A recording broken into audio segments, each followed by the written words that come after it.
When I first got that car, I was so embarrassed. I had no money. I needed wheels. It was the cheapest car I could find. I thought at least it's ugly, so I might as well have a really good sound system in it. Yeah, I had a jamming car. We just started collecting things, and I say we, it's actually Aaron sometimes would go to a car auction and then come back and go, guess what we bought? I'm like, oh, what did we buy? I really love my time with cars. I think they're amazing and kind of take us back to different periods of really history. I have my grandmother's last car. BMW behind me. It was my first car out of college.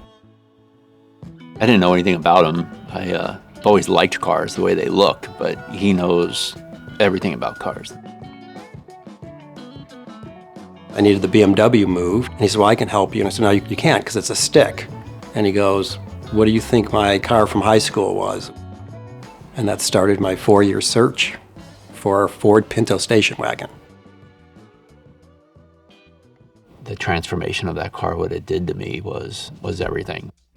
It was my transport, it was my safe place, it became my home.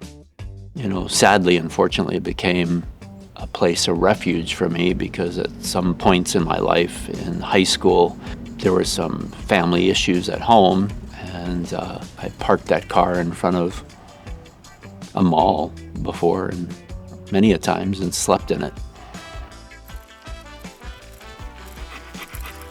I was kind of always on bring a trailer, so this 79 Ford Pinto Wagon shows up. I think there was something like 180 comments on it.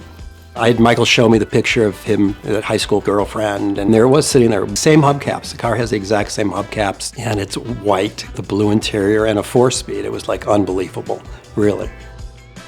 What nobody knew on that auction site was it didn't matter, I was going to buy the car. So he's like, oh, you know, one of our friends has purchased something and they need help transporting it down here, so I'm going to go grab it. And so I said, okay. I came home, I called Michael. I said, you know, where are you? He goes, I was in the kitchen. I said, I'll be there in a couple minutes. I just pulled up the driveway. And when I looked out, there was that Ford Pinto station wagon. I said, wait, this is for our friend? Aaron, you have no idea. This is my exact, are you kidding me? This is my exact car. I was like, you can't give it to them. This is my car. He couldn't believe it was sitting there in front of the house. And then I looked at him, I said, it's for you.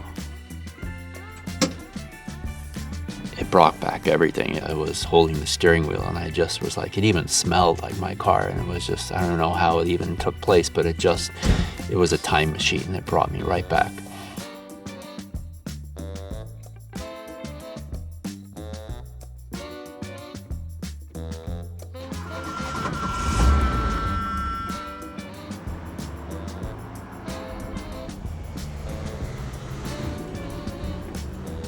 Michael goes, we can't keep the Pinto in with these other cars.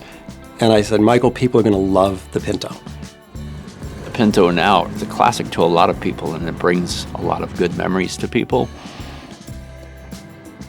And here I was thinking the car just brought me a lot of emotion, a car that I didn't like at first. Now I love it. While the car brings us a story and has its own story, it's now our story together, and it's magical.